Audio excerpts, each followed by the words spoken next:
proceso de forma cefalocaudal que se va esparciendo de lo que es el tronco hacia las extremidades, como se puede ver en esta imagen.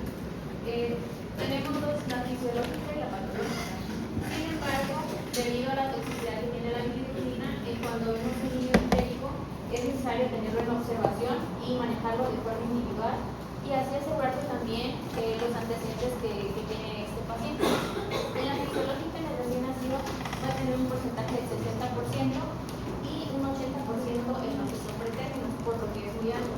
En este caso, la fisiológica es monosintomática y puede que al segundo o al séptimo día desaparezca, mientras que la patológica se presenta en un 6% y esta sí va a tentar ser sintomática y aparte de eso es probable que vaya aumentando lo que es los miligramos de bilirrubina, es de 5 miligramos en lo que es diario.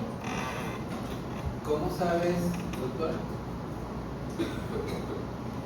¿Cómo sabes cuál es fisiológico y cuál patológico?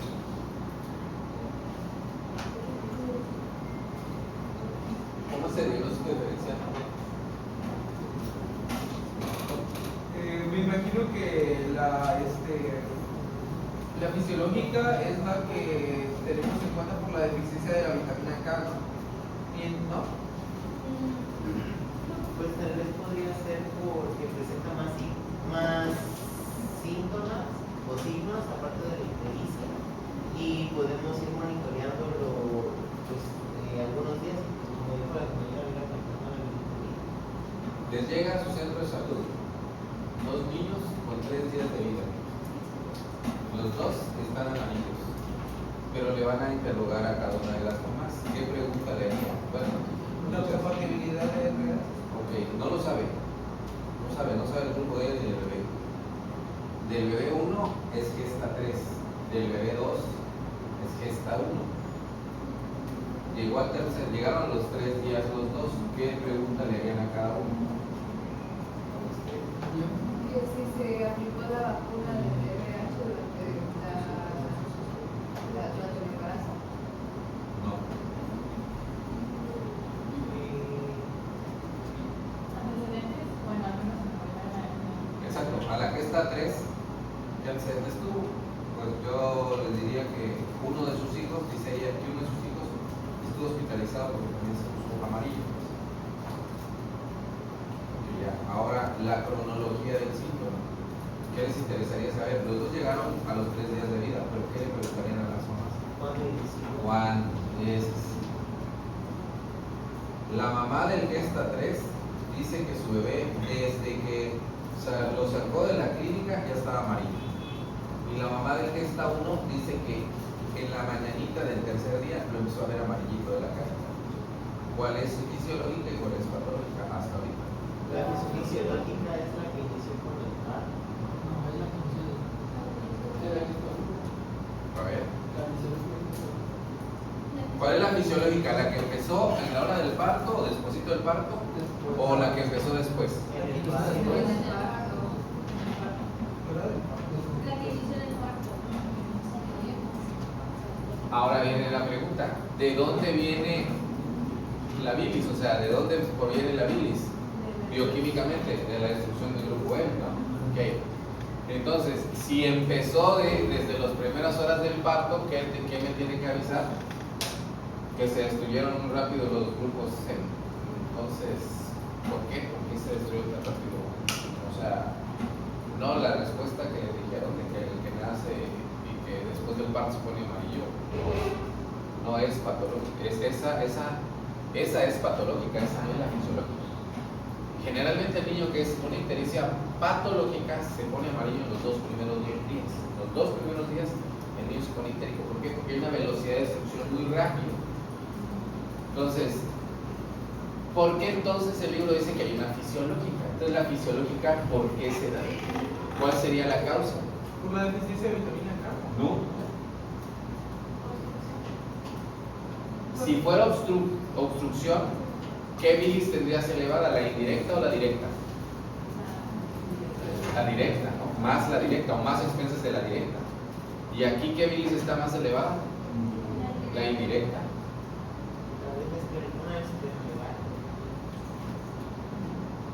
Si es esplenomegalia, puede ser, los que tienen esplenomegalia se ponen a medios amarillos, pero porque están.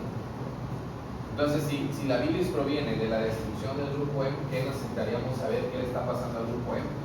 ¿Cuántos días vive el grupo M? 120. Entonces, ¿en el niño vivirá lo mismo el grupo M que en el adulto? No. Vive menos, ¿cuánto? ¿O vive más? 40 días. 80. Entonces, la fisiológica es por 3 consideraciones fisiológicas. Porque el grupo M vive menos días, vive 80. Porque existe una inmadurez transitoria hepática.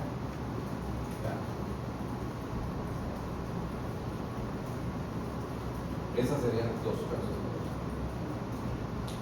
Entonces, la única diferencia es que esa inmadurez transitoria hepática y la vida media del eritrocito en el recién nacido, que es más corta, generalmente empieza después del tercer día. Entonces, un niño que empieza ictérico después del tercer día, en su mayoría puedo pensar que es fisiológica, pero como bien dice su compañera, me llega ictérico y lo primero que tengo que hacer es lo voy a hospitalizar y a estudiar. ¿Por qué? Aquí hay otra opción. Le digo que se dé baños de sol, porque esa es una costumbre, que dé baños de sol porque se va a quitar lo amarillo. Entonces, cuando yo veo al bebé que está amarillo, le llamo que es ictérico. Cuando yo le tomo la primera muestra de bilis, ya tengo que hablar yo de hiperbilirrubinemia. Y esa es una diferencia para el tratamiento, lo van a ver más adelante. Entonces, como bien dijo su compañera, el que cursa con una ictericia fisiológica en general tarda 2 días, o sea, en los 2 primeros días, o generalmente los primeros 7 días, ese niño, sus bilis van hacia abajo. Pero nunca toque el rango que le toque ototerapia. Nunca generalmente le toca tratamiento. El que tiene ictericia patológica, el primer punto es que inicia en las primeras 24 o 48 horas. Ahora su compañera dijo obstructivo. ¿Qué nos llama la atención del obstructivo? Que también entra dentro de lo que leyeron sus compañeros. Ahí dice, ay, pero hay otra que se puede dar, que está también la directa elevada. Esas son tardías. El niño se muere, tiene una semana bien, 2 semanas bien, tercera semana se empieza a poner amarillo. Tampoco es que sean buenas, esas son muy malas. Por ejemplo, hablar de, como notamos con los niños, una obstrucción, una atresia de vías biliares, una hepatitis, un citomegalovirus, un TORCH, muchas causas. Pero ahorita vamos a comentar esas, pero estamos abordando la que es a expensas indirecta. Esa de la que su compañera también la vamos a ir desarrollando ahora. Pero entonces, algo también lo que dijo su compañera, empieza de la cabeza hacia abajo. Y otra tercera cosa en la ictericia fisiológica es monosintomática. La mamá te dice, está amarillo, señor, ¿y come bien? Come bien. ¿Tiene fiebre? No tiene fiebre. ¿Tiene diarrea? No tiene diarrea. ¿Vomita? No vomita. Es monosintomática. Y a veces la otra, la ictericia patológica, es acompañante de otros síntomas. Irritabilidad, llanto, poca ingesta vía oral, ¿no? También en la bibliografía les puede comentar que la ictericia puede ser parte de otra enfermedad. Un niño que tiene sepsis se puede poner ictérico. Un niño que está deshidratado se puede poner ictérico, pero entonces ya no sería monosintomática. Por lo general la mamá lo lleva porque lo ve ictérico, pero nada más. Nada más, no ve otra cosa. Y generalmente la respuesta es que se pone ictérico a partir del tercer día de vida. Como bien dijo su compañera, de arriba hacia abajo. Y también así como lo vemos que empezó de la cabeza a los pies, también cuando se le vaya quitando, empieza a ponerse bien de los pies hacia arriba. Y lo último que se va a poner del color normal, pues se le va a ir quitando la ictericia, es de los ojos, porque se fija las bilis a las escleras y tarda a veces hasta un mes para quitarse, ¿no? Y otra cosa interesante, si un hermano estuvo hospitalizado porque se puso ictérico, otro antecedente obstétrico, dice la mamá que tuvo 2 pérdidas, 2 abortos, pero ya de 18 semanas, de 16 semanas, entonces esas pérdidas intrauterinas pueden asociarse a un niño que tenga incompatibilidad a RH. Entonces hay que tener esa observación. Ahora, ¿qué opinan ustedes de darle baños de sol? ¿Se recomienda o ya no se recomienda? Ahora, cuando ustedes lean el tema, no sé, o los doctores que leyeron, sí es buena o no es buena. Porque tienes razón, se sigue recomendando. Pues es que cuando hay ictericia o el bebé se encuentra así, muchas veces se recomienda el baño de sol para que se vaya como que metabolizando la bilirrubina y así disminuir sus niveles. E incluso cuando es patológica se recomienda ahí sí lo que es la fototerapia. Ok, entonces, el principio de que existe la fototerapia es porque existía una enfermera que tenía un cunero, digamos así como este, ¿no? Tenía varios niños hospitalizados. Y del lado de aquel lado donde está el cristal, tenía cristales y los niños que se ponían ahí se ponían menos histéricos que los que no les llegaba el sol. Entonces la enfermera inteligentemente los empezó a rotar. Entonces los que estaban ahí los movía para acá y entonces los empezó a dar ese baño de sol. Sin embargo, a la larga se investigó y se preguntaron que los de ictericia fisiológica o patológica, cualquiera de los dos, aunque lo exponga a baños de sol, se le quita el color amarillo, porque bien dice su compañera que metabolizan mejor, pero no bajan las bilis. O sea, como que ayuda un poco a redistribuir la bilis, pero no ayuda a disminuir los niveles de bilis. Entonces, cuando yo veo un niño ictérico, por lo que decía su compañera, estudien el protocolo que obviamente si es fisiológica, pues sabes que no va a llegar a requerir fototerapia. Entonces viene la pregunta ahí, ¿por qué le damos fototerapia a un niño de estos que más adelante lo van a decir sus compañeros? Pero ¿por qué le indicamos fototerapia? ¿Cómo actúa la fototerapia? Bueno, ¿por qué se indica? Supongo yo que también tiene que ver con un factor de los padres para tranquilizarlos, porque si lo ven amarillo se desesperan. Pero yo había leído también que la luz ultravioleta era la que rompía ciertas cadenas de la bilirrubina y hacía que se pudiera designar mejor. Pero ¿cómo será eso? La verdad no entendí. Ok. ¿Alguien leyó? ¿Lo leyeron ese texto? ¿Cómo vieron? ¿O no? ¿Cómo actúa la fototerapia?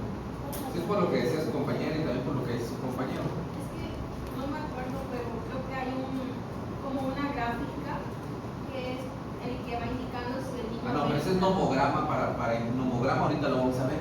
¿Cuánto necesita tener de bilis para que le ponga fototerapia? Pero el punto es cómo actúa la fototerapia. ¿Por qué la luz es azul? ¿Y por qué se lo pongo a cierta distancia?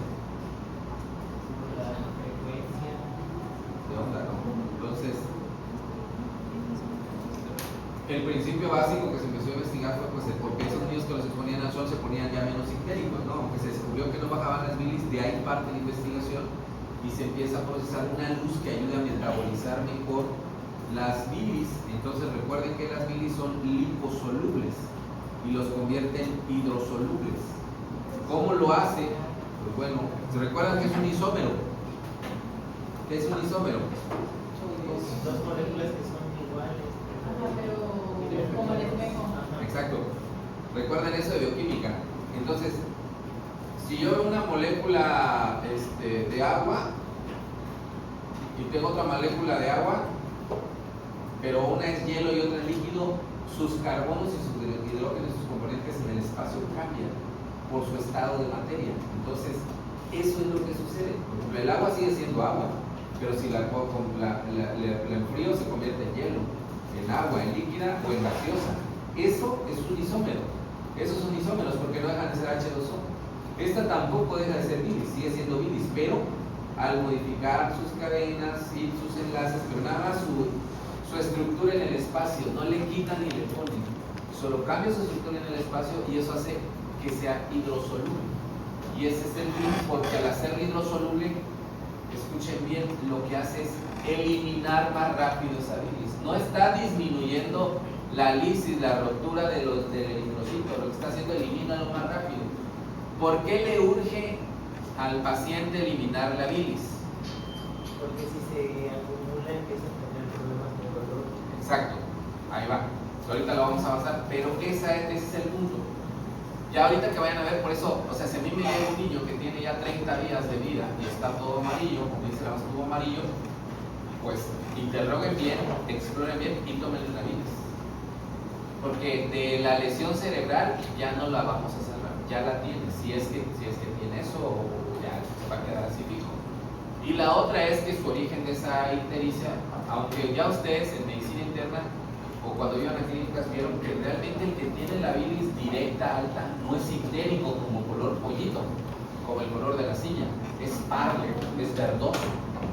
Y este de la bilis indirecta es color pollito, o sea, es amarillito fuerte, o sea, tú lo ves y esa aplicación de la bilis es así. Y en cambio el que es directa es pardo, es como el inicio de una colestásico, lo ves y se ve mal, ¿no? Hasta se ve como séptico. Y a ver, le tomas es un obstructivo. Ahí vamos a hablar ahorita de las obstructivos, también son muy peligrosas. Entonces, esa es la respuesta. Una cosa de la fisiológica, eso quiero que les quede claro. Y todo niño lo voy a hospitalizar y tendría que protocolizar a la mamá. ¿Qué grupo IRH es la mamá? ¿Qué grupo IRH es el papá? Pero como dijo bien recuerdo su compañera, monosintomática, más lo que les dije es fisiológica. Y la ictericia patológica no es monosintomática. Eso no es el hermano, no quiere comer, tuvo fiebre, está irritado, lo que quiera, pero no viene solo. Bueno, más. Esta escala se llama de Kramer y prácticamente va a dividir 5 zonas de lo que es el recién nacido, que inicia con lo que es la cabeza y el cuello. La segunda va a ser solo el tronco superior, pero hasta lo que es la parte del ombligo. Luego el tronco inferior hasta las rodillas, luego involucra lo que son las piernas y lo que son los brazos. Y por último, lo que son las extremidades, que son las palmas y las plantas. Y aproximadamente da un total de la bilirrubina que puede tener la situación de albergue del área afectada. Miren, cuando vemos ese tipo de situaciones en la medicina, nos tenemos que preguntar si este es un síntoma o es una característica clínica, por ejemplo, la ictericia. ¿Cuál es la causa de una ictericia en general de cualquier ser humano? O produce mucha bilis, o elimina poco, o metaboliza mal.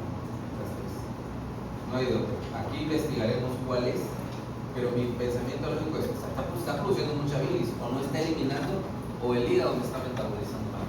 Solo para recordar, la fisiológica también cuando habla de insuficiencia hepática es que realmente no es una insuficiencia hepática, pero no tiene la función de la bilirrubina y de la glucuronidina transferasa, no está funcionando al 100%. Entonces, con el transcurrir de los días va a empezar a mejorar, por eso se llama fisiológica y transitoria, porque va a pasar. Profesora, respecto a los antígenos, existen varios virus los cuales son susceptibles a que tanto el neonato y el recién nacido los adquieran. Por esto están los virus hepatotrópicos y los no hepatotrópicos. Los virus hepatotrópicos son los de hepatitis B y hepatitis tipo C, y los no hepatotrópicos, los toxitomegalovirus, Epstein-Barr, herpes simple y rubiola. También dentro de la hepatogénesis del origen parasitario destaca el toxoplasma gondii. Y en el caso de la hepatitis tipo A no suele ser tan común, pero se menciona que se puede dar debido a la inmunidad pasiva conferida por la transferencia placentaria de los cuerpos protectores de la madre. Bueno, pues el puesto es muy importante porque él se puede manifestar el síndrome ictérico tanto de una manera temprana como tardía y va a ser dependiendo de las causas. Hay diferentes causas. Puede ser por sobreproducción de bilirrubina, por una disminución de la expresión de la bilirrubina o puede ser una causa mixta, teniendo como importante que si hay una sobreproducción de bilirrubina, lo que va a estar normal va a ser la expresión, o sea, va a tener una expresión normal, pero va a tener una sobreproducción. En cambio, si hay una disminución de la expresión de la bilirrubina se va a mantener normal. El problema va a ser la expresión porque no sale del cuerpo, ¿no? Y la mixta, que es la más peligrosa porque esta causa ictericia severa, que es la combinación de ambas. Hay bilirrubina de más y hay una expresión inadecuada.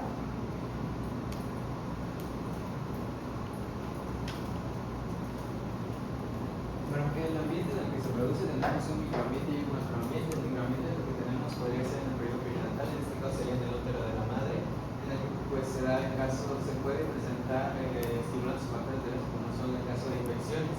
Y el macroambiente igual se puede dar como resultado productos prematuros, productos con malformaciones algunas, con deficiencias inmunológicas genéticas o hasta en este caso hormonales.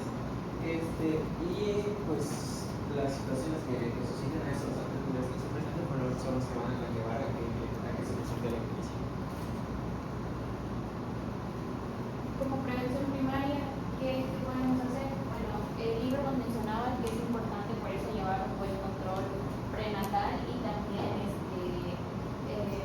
cuanto al crecimiento y desarrollo de lo que es el bebé. También se debe alertar a los papás de los riesgos que puede tener, por ejemplo, una incompatibilidad del RH, o también se debe tomar muy en cuenta los antecedentes hereditarios que hay en la familia. También la educación hacia la población y el saneamiento es tomar a consideración, pero dentro de las prevenciones específicas que tenemos, la única que está marcada es la aplicación de anticuerpos pasivos anti-D a lo que son madres de RH negativas. En este caso se le debe de aplicar durante el embarazo o puede ser en el posparto inmediato, que no pasan las 72 horas. Entonces, ¿a qué esa vacuna que le aplican a esa mujer embarazada que tiene incompatibilidad al grupo, que es O negativo, por qué se la aplica? ¿A quién le va a beneficiar? ¿A quién nace? Bueno, pero principalmente Pero ¿cómo se produce esa sensibilización que se dice? Bueno, por lo que sé es que la madre que tiene problemas siempre el primer producto no hay tanto porque no es conocido, Exacto. sino el segundo, y ahí es cuando se utiliza. ¿Lo vieron en químicos? Sí. Ok. Entonces, el primer bebé no va a tener problemas, excepto que tengan cuidado, no se confíen, investiguen si no tuvo abortos, porque esa es una muy común. O sea, la mamá ya tuvo un aborto y tú no sabes qué grupo fue la mamá. Entonces hay un estudio que se llama CUMS indirecto, del bebé, que se lo vas a la mamá, pero te va a servir, y luego el CUMS directo, que se lo vas a hacer al bebé. Pero por eso tienes 72 horas, porque si la mamá ya tuvo un aborto, digamos que ella era O negativo y su feto era O positivo del aborto. Por otra causa falleció, pero se sensibilizó, o sea, reconoció a un grupo, o aunque en la superficie del RH lo tiene reconocido como A positivo. Y si su segundo bebé, su gesta 2, que ya van a ser, es O positivo, entonces las antígenos de superficie la van a atacar y van a empezar a romper esos eritrocitos. Entonces, para que eso suceda, la mamá o ya tuvo un bebé previo o tuvo un aborto. Cuando ya tuvo su bebé previo, ahí sí le debemos de preguntar: señora, usted es O negativo, ¿y su bebé qué grupo fue? Igual fue que yo, O negativo, no se puso ictérico.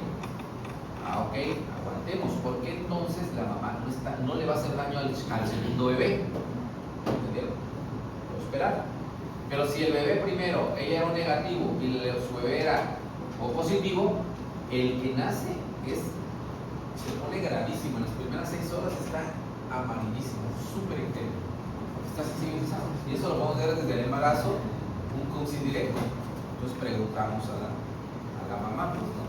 Entonces, no a todas, como vale, vamos a aplicar a ti. Y eso también quiero que lo revisen muy bien ustedes, porque ustedes se sucede que a veces ya tiene ese antecedente y no la vacunan, no la mandan a vacunar. Entonces, cuando viene el segundo bebé, va del cajón. Y ya cuando tú sabes que el primer bebé fue la mamá O negativo y el bebé, su primer bebé O positivo, y le hace su CUMS indirecto y está positivo, ya viene sensibilizada, ya está rompiendo ese eritrocito. Entonces consigan la vacuna, porque en las primeras 72 horas hay que aplicársela.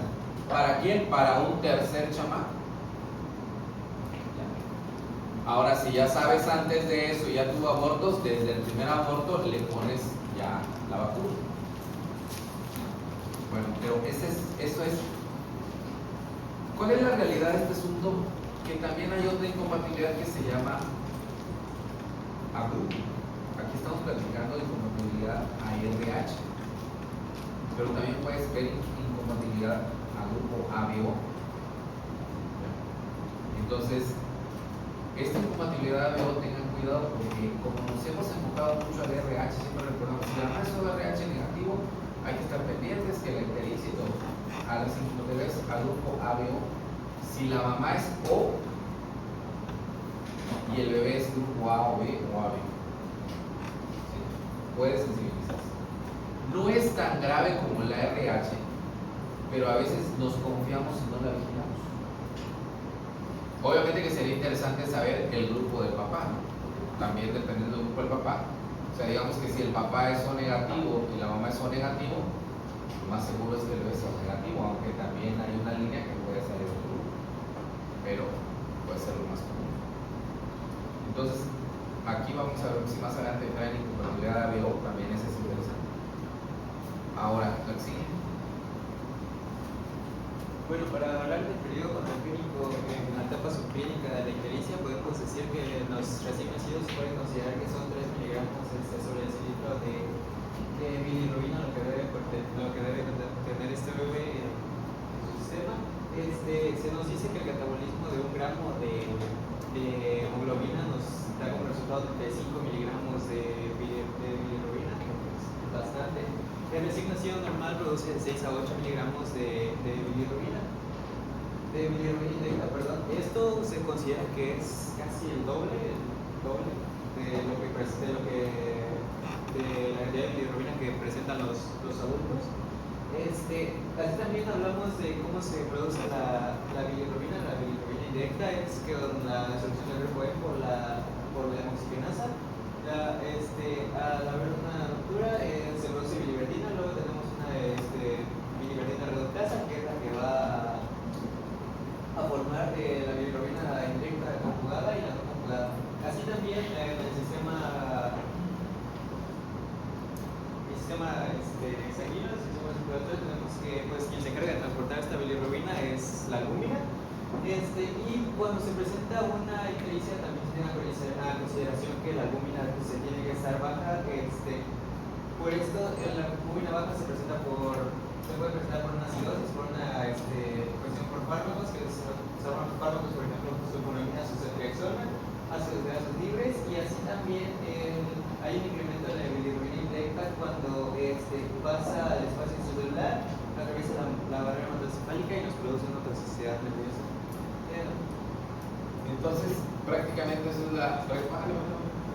Entonces, aquí también otro factor es que sea prematuro. El prematuro, entre más pequeño sea y menos peso, destruye más rápido porque sus eritrocitos viven menos. Entonces, el riesgo de un prematuro, por fisiológico, patológico, siempre va a ser mayor. Tiene un bebé prematuro, es mayor el riesgo. Llegamos hasta la situación donde esa bilirrubina libre va a pasar al espacio extracelular, va a atravesar la barrera hematoencefálica y va a causar toxicidad al sistema nervioso central porque se fija directamente hacia los núcleos basales. A esta cuestión hay diferencias. Van a ver en los libros que se llaman kernícteros. Pero clínicamente, cuando nosotros vemos un paciente que tiene alteraciones neurológicas, temblores, crisis convulsivas, irritabilidad, eso se llama síndrome hiperbilirubinémico, así se llama, síndrome hiperbilirubinémico. Cuando hablamos de kernícterus es cuando ya se hace el estudio patológico, se agarra el cerebro y se ve la afectación que tiene la bilis. Es lo mismo, pero cuando nosotros hablamos de clínica, el término final es kernícterus, porque obviamente que si está convulsionando, sabes que eso está fijado en los núcleos basales y si es un kernícterus. Y el nombre sindromático, digamos así, es un síndrome hiperbilirubinémico. Son una diferencia de vocablos. Pero el problema es ese, que va a cruzar la barrera hematoencefálica. ¿En qué tiempo lo cruza? ¿Cuántos días puede cruzarlo? La barrera hematoencefálica en el recién nacido de término está abierta los 10 primeros días de vida. Por eso en los primeros 10 días de vida debemos de cuidar que esta bilis baje, porque tiene posibilidad de cruzar la barrera hematoencefálica. Después de 10 días de vida en un recién nacido de término, esa barrera se cierra y el riesgo de que haga un kernícterus o una hiperbilirubinémica es menor. En un prematuro se cierra hasta los 15 días, entonces un prematuro tiene mayor riesgo en días. Puede ser que otra también, ya cuando lo tabulemos ahorita en sus gráficas de nomogramas para hiperbilirubinemia, se van a dar cuenta que un criterio o de los criterios para hormonoterapia es cuánto pesa, cuántas semanas de edad gestacional tiene y cuántos días u horas de vida tiene. Eso nos va a llevar a qué le vamos a dar de tratamiento. Bueno, siguiente.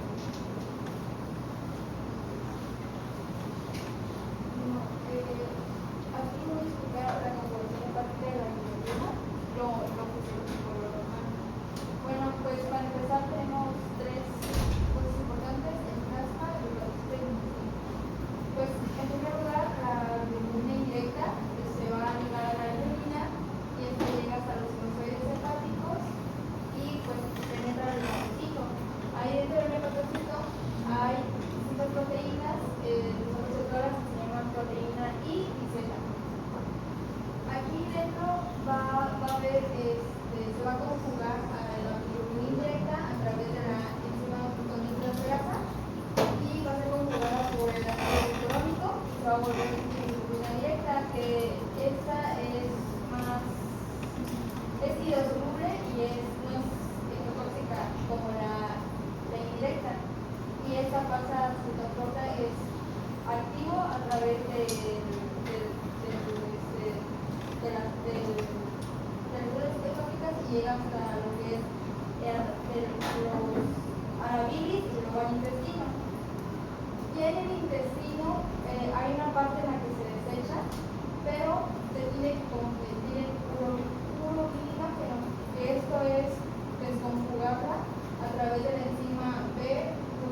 esta parte se va a lo que son las células hepáticas para que vuelva a hacer el proceso de transporte.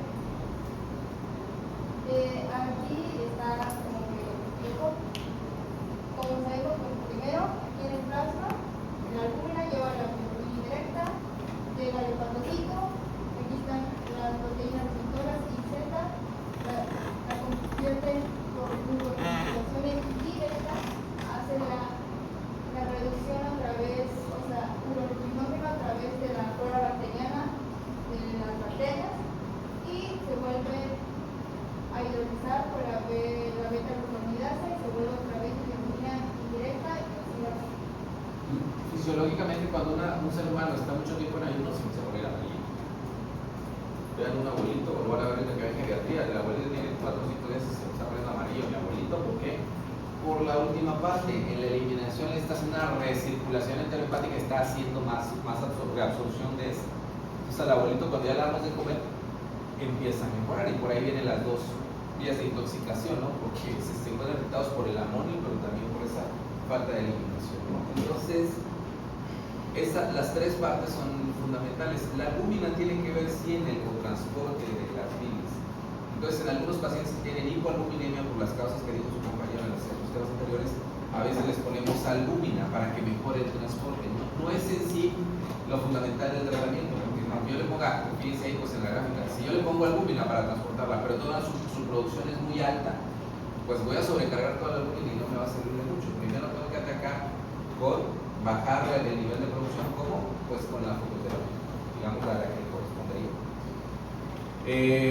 También recuerden de las diapositivas que puso su compañero al principio hablando sobre los virus, la hepatitis C, hepatitis A, citomegalovirus y muchos otros.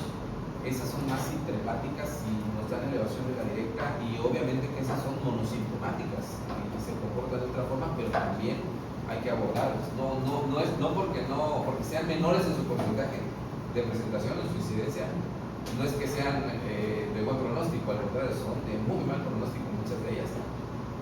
Porque aquí, por ejemplo, en estas que son por incremento de la producción, pues es solo elevación de la bilis, pero al final de cuentas PGO y PGP se mantienen funcionando bien. En cambio, las otras, cuando hay infecciosas, también hay elevación de las otras enzimas hepáticas. Y aquí, si se dan cuenta, hay una enfermedad que la van a investigar después que se llama deficiencia de glucosa 6-fosfato deshidrogenasa, que actúa aquí. O sea, hay niños que tienen ese error innato del metabolismo, y fíjense que casualmente no lo hemos protocolizado porque no tenemos genetistas trabajando en el hospital, pero hemos tenido muchos, como 4 o 5 niños en los últimos 2 años. Tampoco es tan frecuente, pero tener 4 o 5 en 2 años es importante la incidencia por esta deficiencia. Ya, pues obviamente eso nos da otros datos, otras consideraciones clínicas. También por eso el tamiz metabólico es muy importante. El tamiz metabólico básico y el tamiz metabólico ampliado. El tamiz metabólico, recuerden que se toma entre el tercer y quinto día, y el ampliado en el primer mes de vida. Hasta antes de los 30 días puedes tomar un ampliado. Cuando tengan a sus hijos, hagan el tamiz metabólico ampliado, porque hay muchos estados metabólicos que no los podemos conocer si no es por esa vía, porque hay lesiones cerebrales, musculares, que no las sabemos ya hasta cuando tienes 6 o 7 años el niño. Entonces, por eso, esa es la importancia del tamiz. ¿Ese será 15 días, dijo el tamiz? ¿Cómo? El tamiz metabólico básico de... En los primeros 3 a 5 días. Eso les va a suceder en su centro de salud. Les va a llegar un bebé que tiene 7 días u 8 días. Y les va a decir la enfermera o la mamá: doctora, póngale mentirita ahí que tiene todavía 2 días, tómenselo y le manden. No lo hagan. ¿Por qué? Porque el valor de corte es diferente. Esos están tabulados en capilares, están Alemania y Estados Unidos son los que más a los laboratorios que mandamos, y en Monterrey y Mérida. Entonces nunca vayan a decir: sí, le voy a hacer favor que digamos que tiene 2 días. No, es del tercero al quinto, ya se pasó, le van a mandar a hacer tamiz metabólico ampliado. Es lo mismo, pero su valor de corte reactivo es otro, y entonces el tamiz metabólico ampliado lo van a hacer desde el primer día. Lo pueden hacer porque la gente que tiene dinero pues no se va al centro de salud a tomar su tamiz, se va al ANE, se va a Diagnocentro, se va a la se toma, y eso lo podemos tomar del primer día hasta el 30 día. Y en cambio nuestro tamiz metabólico básico institucional de mi centro de salud solo lo puedo tomar entre el tercer y quinto día. Si lo toman después, puede ser que les empiecen a salir falsos positivos. Y si en un año o en un mes reportan 5 hipotiroidismos en niños, en un mes les va a caer una supervisión federal y decir, ¿por qué en el centro de salud hay 5 hipotiroideos al mes? Algo cabrón. Entonces hay que tener cuidado. Eso sí viene normado, no le cuento. Eso les platico porque a mí me pasó. Yo estaba haciendo ya mi servicio social como pediatra en Mapastepec. Entonces, un día viernes ya nosotros listos para ir a hacer la botana. Vino la jurisdicción, estuve en el INSS. Entonces, llegaron los epidemiólogos y llegaron de Tapachula, el del DF y otros que venían de la delegación sur. ¿Qué pasó? Y se meten a un consultorio, llaman a los 3 médicos generales y empiezan a pensar, son un chico de expedientes. Bueno, pues es que al enfermero que tomaba los tamices, que le daba, no sé, como mucho, le daba como ñañara, ¿no? Que le picaba al niño y que gritaba mucho. Entonces, ¿saben qué hacía? Le ponía la ligadura y le tomaba central, le tomaba con una jeringuita de 3 mililitros. Entonces llenaba, no es el mismo valor, porque es capilar y central. Entonces él, todos sus tamices de un mes los reportó con tomados de les ponía una ligadurita y continuó. También yo creo que por lo rápido, porque si el otro lo tienes que abrazar, que poner el piecito así, y muchos se ponen nerviosos y como manchan todo el papel filtro. Entonces él se dijo, mejor le pongo una jeringa y ya lo dejas y dice es más fácil, realmente es más fácil, pero no es correcto. Entonces, ¿qué hizo? Pues tenían un chingo de hipotiroideos en menos de un mes. ¿Por qué? Porque el valor de corte capilar no es el mismo que el central. Eso también hay que tener en cuenta. Entonces, eso es básico. Y sí, aquí estamos hablando de esta ictericia por ruptura del grupo, por incompatibilidad y que la más frecuente en este caso va a ser la elevación directa. Pero todo niño que vea el amarillo, que no les cuadre, protocolicen, ¿no? No le digan, ay, se le va a quitar. No, mejor que ya digan los demás es exagerado del doctor, pero le toman DH, grupo, RH y todo bien, vamos. ¿Pero por qué? Porque el fin común es la lesión cerebral. Bueno, ¿qué más? Bueno, seguir esto, se pueden tomar como concepto de bilirrubina relacionado a la concentración de lo que es la bilirrubina plasmática, dependiendo de la edad del paciente. Aquí decía que se toma desde el cordón umbilical las primeras 12 horas, las 24 horas, las primeras 48 horas y luego en cualquier momento. Más de 4 miligramos sobre el litro de bilirrubina indirecta en la sangre del cordón umbilical ya se toma como hiperbilirrubinemia. También más de 6 miligramos sobre el litro de bilirrubina indirecta en las primeras 12 horas. Más de 10 miligramos sobre el ciclo de bilirrubina indirecta en las primeras 24 horas de vida y más de 13 miligramos de bilirrubina indirecta en las primeras 48 horas. Y en cualquier momento más de 15 miligramos sobre el ciclo de bilirrubina indirecta. Estas cifras están bien. No es necesario que se las aprendan de memoria, ahorita que vamos al nomograma se van a dar cuenta por qué. La bilis del cordón umbilical generalmente ya no lo utilizamos. O sea, aunque viene marcada y la pudiéramos tomar, lo que nosotros vemos es antecedente de la mamá, y una vez que tenemos antecedente de mamá, si no es ictérico, pero es O negativo, que yo tomo, grupo RH, bilis, sin X.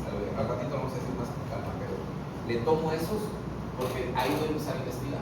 Pero ya no tomamos del cordón, eso que quede claro.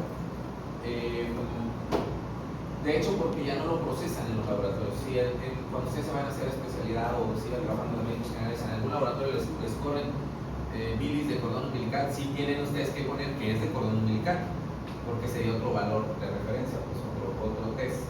¿Qué hacen? O sea, ahorita van a ver en su internado, solo tomamos ahí sí de la vena, mandamos a hacer la bilis. Y es así como dice su compañera, más de 100 miligramos de bilis en las primeras 24 horas. Eso ya te está dando, estudiale, o sea, ve por qué se está poniendo así.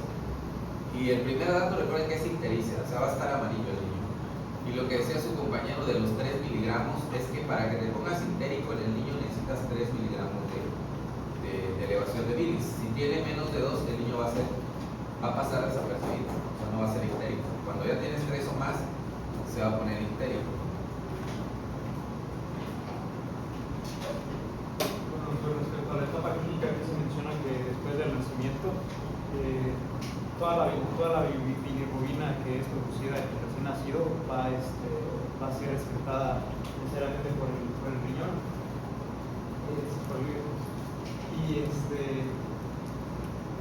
Pero sumado a eso de que, como ya se había mencionado al principio de la presentación, de que los eritrocitos del recién nacido a comparación de los de un adulto viven menos, pues va a haber un aumento de bilirrubina en el recién nacido y pues va a tener un sistema excretor eficiente.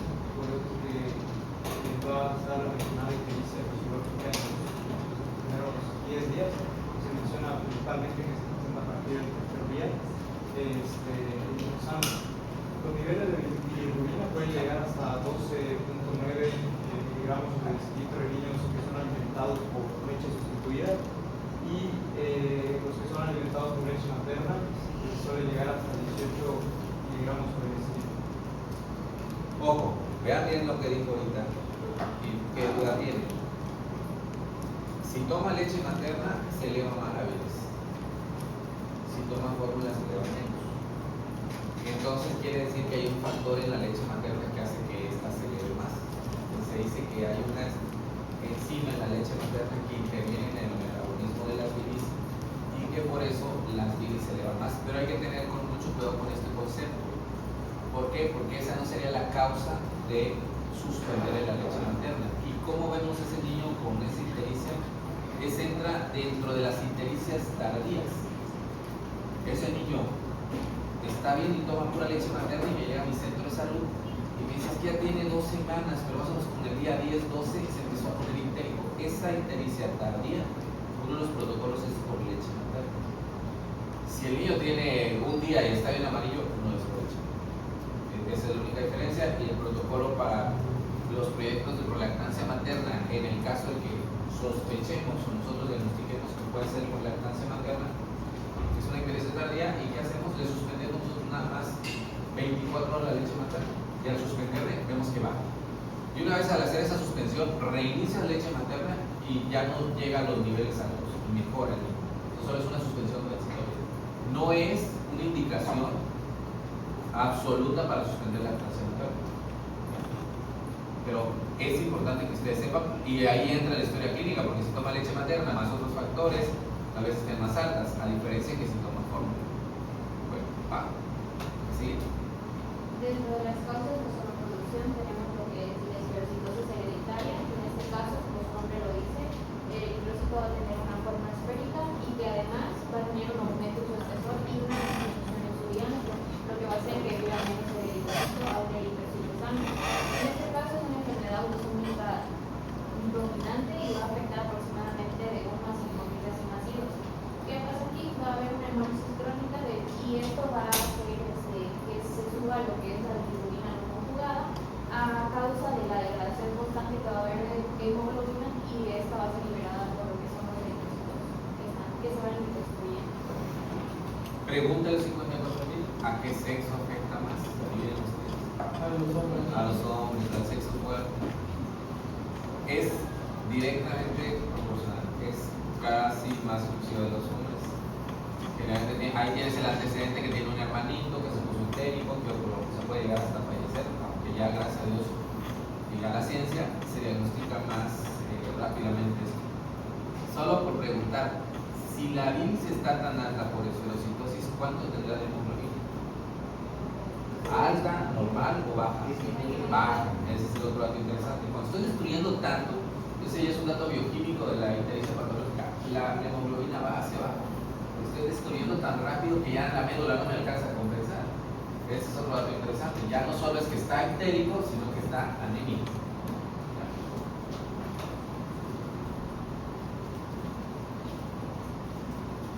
Bueno, otro caso son las anemias hemolíticas neutrófilas, que aquí tenemos la deficiencia de los 6 factores de defensa de la adulto o la deficiencia de tiroides, que son enzimas de la sangre que pueden hacer hemolíticas, causar anemias graves y ictericia grave.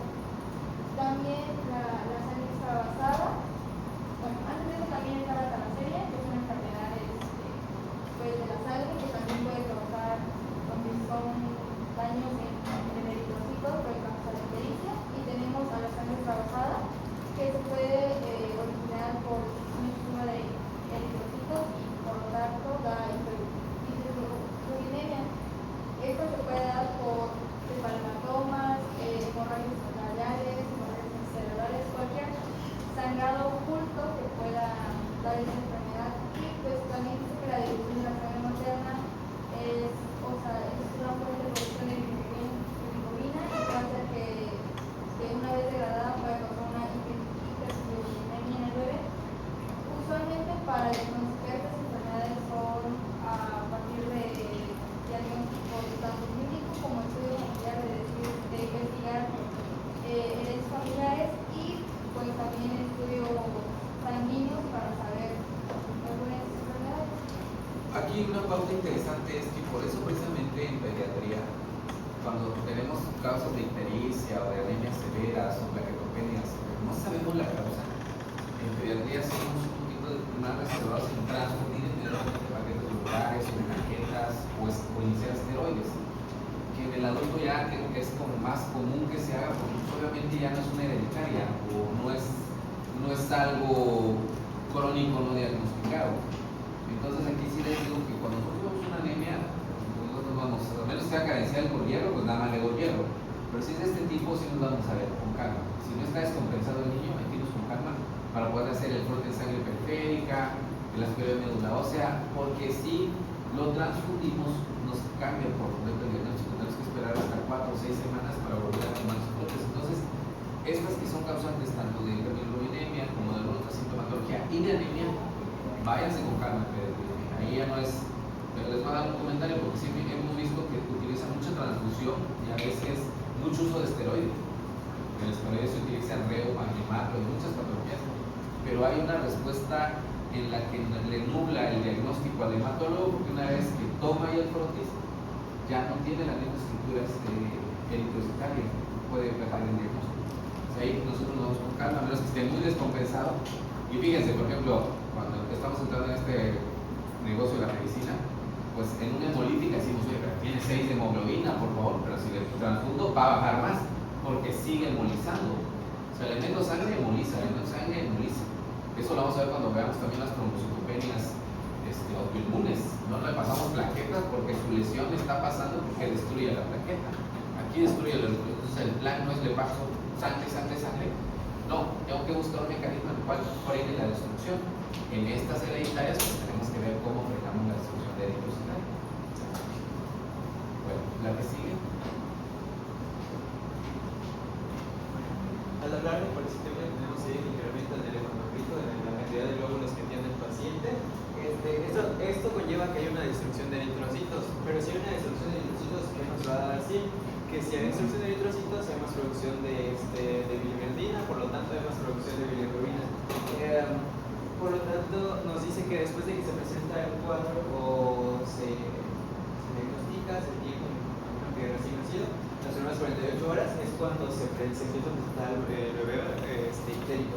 Entre los factores de riesgo que tenemos relacionados perinatales, con respecto y en relación a la polistemia, tenemos que hay factores por hipoxia, por transfusiones. Entre los hipoxémicos tenemos que hay maternos.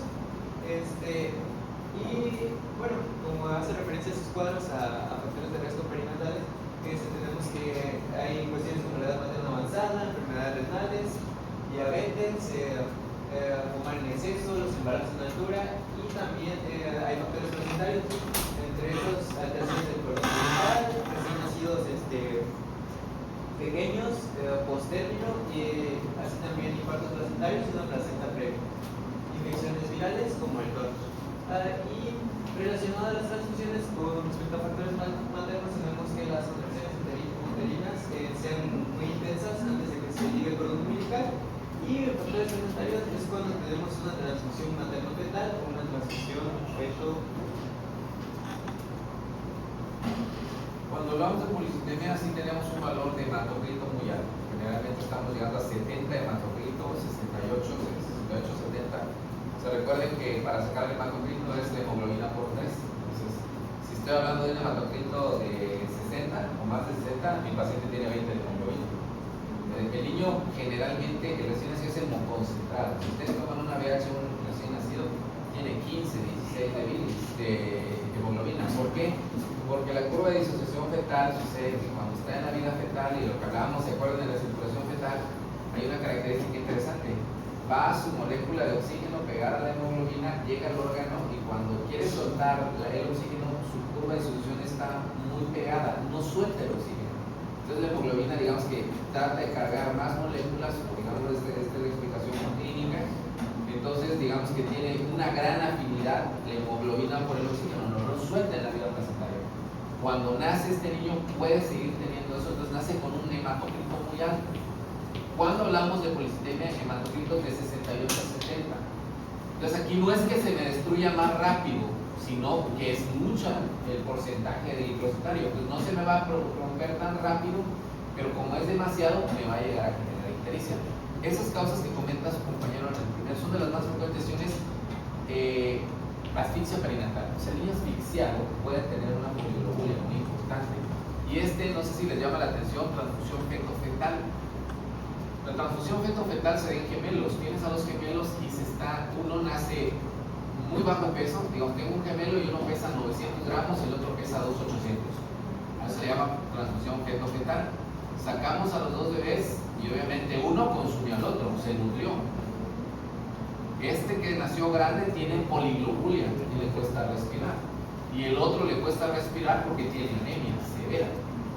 Entonces, eso es con 7 de hemoglobina y aquel con 22, 23. Eso se llama transfusión feto-fetal. Y ustedes, cuando estén en gineco, si van teniendo ese problema, ya hay algunas reglas. El porcentaje de pérdida de peso, como va el feto, si se va acercando más a un peso muy restringido, es cuando fallece un fetito y sobrevive el otro. Esa es una de las causas de cuando un gemelar se pierde. Y hay otras muchas, pero esa es una de esas. Y sí, cuando tengo un gemelo y uno pesa mucho más que el otro, no recuerdo exactamente ahorita si es un porcentaje mayor de 25%, tengo que estar pendiente porque es una transfusión feto-fetal. Esa es una de las situaciones en que también puede tener peligro. Bueno, la que sigue. Pues hablando del síndrome de Creutzfeldt-Jakob, esta se caracteriza por la deficiencia de la clorina transferasa, la cual pues, es una enzima del hígado que es importante para el metabolismo de la bilirrubina. Y su clínica se divide en dos tipos, tipo 1 y tipo 2. El tipo 1 es el más grave, ya que es un déficit total de la clorina transferasa. Y el tipo 2 es autosómico dominante y su déficit es parcial. Y responde bien a la terapéutica con el fenobarbital. Este síndrome se caracteriza por la presencia de ictericia, extensas de bilirrubina y la ausencia de hemólisis. Y aquí los síntomas van a aparecer después de establecer una alimentación con leche, y la ictericia aparece a las 72 horas de vida y se prolonga hasta la segunda semana de vida. Exacto, tengan ahí de cuenta varios factores. El fenobarbital está indicado en este tipo de ictericia. Entonces, cuando nosotros teníamos algún niño ictérico, decían, bueno, le pongamos fenobarbital y no mejoraban, y el niño estaba bien somnoliento y creíamos que era por daño neurológico. Entonces, no a todas va a responder bien. Entonces, cuidado con el feno. Solo se va a utilizar en este específico síndrome porque interviene en el metabolismo a nivel de la glucoronina, pero de ahí no. De ahí no vamos a utilizar el fenobarbital de cajón. Seguido con este síndrome se menciona que esta ictericia va a ser de evolución prolongada y de origen inexplicable. Esto debido a un retraso en la maduración de la composición de la clorina transferasa. Además puede haber dificultad para la difusión, actividad, pérdida de interés, pérdida de dientes, somnolencia, seguimiento. Y actualmente se requiere aterrizaje rutinario para esta patología. Y en algunas ocasiones la ictericia puede ser el único dato clínico de existir antecedentes de administración previa de novopioxicina, otro medicamento, los cuales van a inhibir la clorina transferasa, ocasionando la elevación de la bilirrubina indirecta.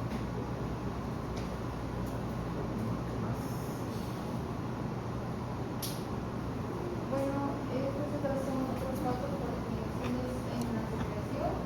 El primero es el recién nacido alimentado a términos con seno materno. Bueno, algunos estudios han demostrado que es más común encontrar ictericia en los niños que son alimentados con seno materno que los que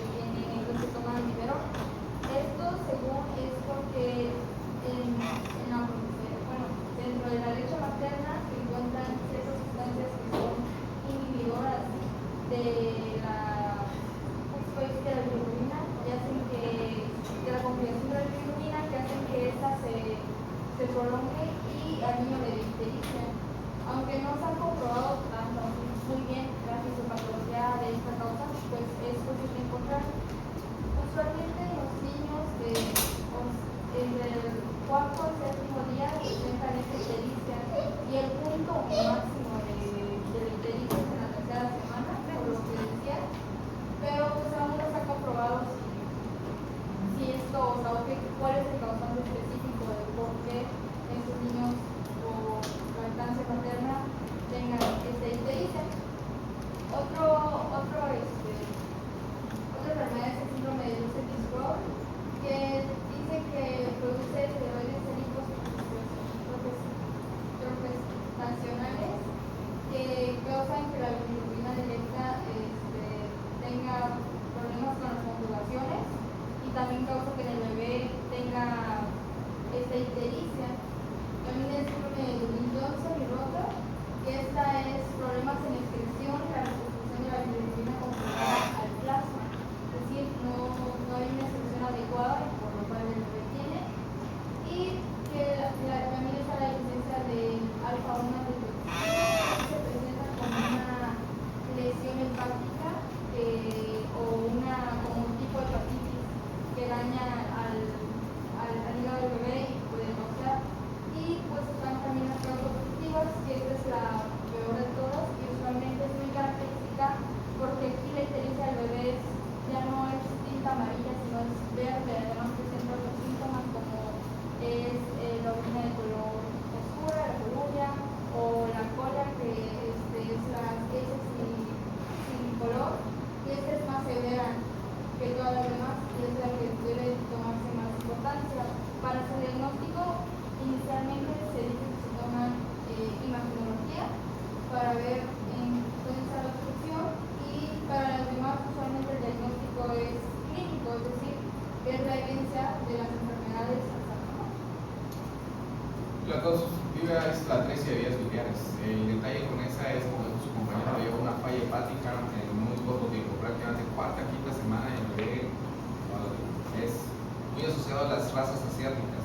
La mayoría de los asiáticos está presente esta atresia de vías biliares, se opera aquí en México, pero tenemos muy corto tiempo. Al hacer casi el diagnóstico en el primer mes, y dentro pues del protocolo de estos niños que tomamos los primeros estudios y no nos explicamos, todo sale generalmente bien, las primeras puntos, red, y las líneas de infusión, y eso sigue poniéndose muy intenso, va ultrasonido de hígado y vías biliares. Ese es el primer estudio, el ultrasonido de hígado y vías biliares.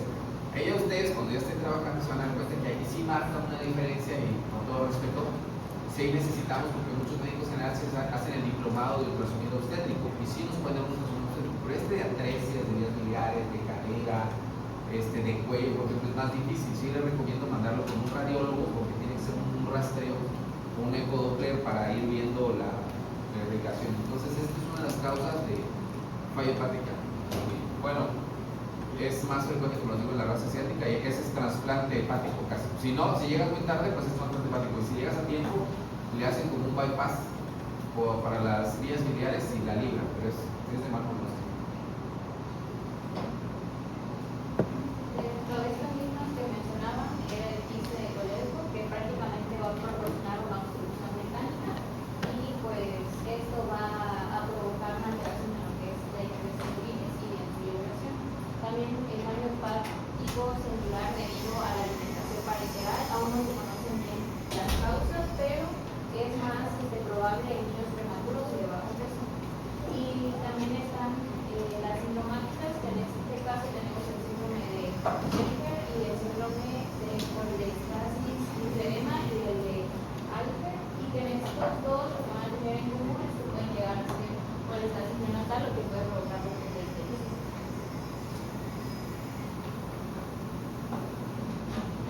Bueno, con las causas mixtas, aquí destacan las infecciones bacterianas, las cuales van a producir toxinas hemolyticas, provocando una destrucción de eritrocitos y a su vez ictericia.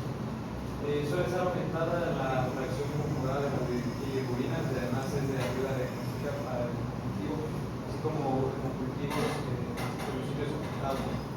En las infecciones como rubiolas, como el virus, herpes, hepatitis, hay lesiones de las células hepáticas y obstrucción de los conductillos biliares, lo que condiciona una elevación de ambas opciones de bilirrubina. Bueno, dentro de las mismas causas mixtas tenemos a toxoplasmosis. La toxoplasmosis nos dice que tiene una alta fisiopatología, que las enfermedades causadas por virus. En la clínica de la toxoplasmosis tenemos una ictericia, tenemos coriorretinitis, tenemos microcefálica, infecciones intestinales, así también tenemos enfermedad de membrana hialina, que es otra de las causas. Esta tenemos una ictericia multifactorial, o sea, que no se desconoce o que tiene múltiples formas de presentarse, donde hay un incremento de la circulación presentarse por un incremento de la circulación enteropática. Esto da como resultado que el bebé sea prematuro y este sea el procedimiento parcial, o sea, por cesárea. El bebé nace hipotenso, llega a presentar dificultades respiratorias por lo mismo de y con ello también se nos refiere que en el bebé hay un tránsito de meconios lento. Así también si se presenta un recién nacido menor de 36 semanas, se dice que es una ictericia multifactorial, como en la enfermedad de Lila. Y esto es porque hay una bilirrubina indirecta excesiva, esto porque se dio una hemólisis extravascular. También tenemos presentación de petequias y de... Bueno, les doy 10 minutos para que vayan a caminar, a vomitar, a tomar agua y nos vemos para ver el tratamiento. Porque ahorita lo que viene es muy importante el tratamiento y es un poco cansado